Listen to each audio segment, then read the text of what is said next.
Hey, this is Andrew with Hutson, and we're going to talk today about header optimization for canola harvest. So first thing we want to look at here is our actual cutter bar. So we've got several different knife options on the cutter bar for John Deere headers. And we really want to make sure that those are coarse threads. So we have fine or coarse. We want to make sure that's coarse for canola to cut that enlarged stalk on the canola plants. Next, since I'm touching it right here, we'll talk about the reel. For the reel, we want to make sure we're not shattering the plant at all. So we want to get this reel all the way up and all the way back. Make sure it doesn't touch or it touches the least amount of plant as possible. We also have flip over tines. So there's an adjustment on both sides of the reel. We want to make sure those are set in the least aggressive setting. So all the way back towards the cab of the combine.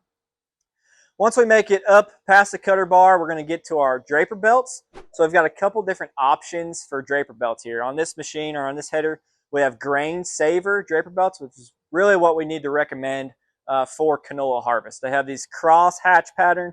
So as the canola seeds hit that draper belt, they're not going to be able to roll downhill, and they'll actually be stopped by this cross hatch pattern on our belt here.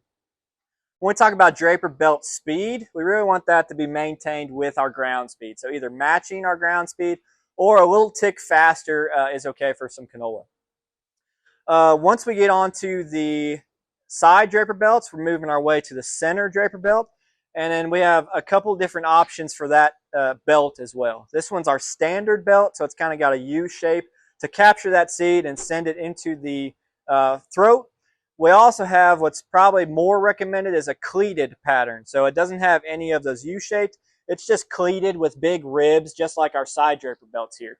That really helps grab that bushy crop and send it into the throat and make sure we get a good even feed. When we talk about our center belt, we also have what's called a center belt seal kit. So as you can see on this head, we don't have that seal kit installed. We'll have a gap in between our center belt and the underside of our side belt. So what that seal kit does is kind of block off that whole area, make sure we don't lose any seeds off of our center belt, and then make sure if we're doing a half header width of canola, we're not sending into that canola plant underneath the opposite side side draper to prevent plugging there. Once we get it on the draper belts too, to feed it into our center belt, we have a top auger installed on this header. So this top auger is installed on the back and can be shut on or off depending on what crop we're going to harvest. So for canola, we'll obviously have that on. And then there's a manual adjustment on the back of this head to adjust the speed. We want that speed of the top auger to either match the draper belt or actually be a touch faster than our draper belt speed.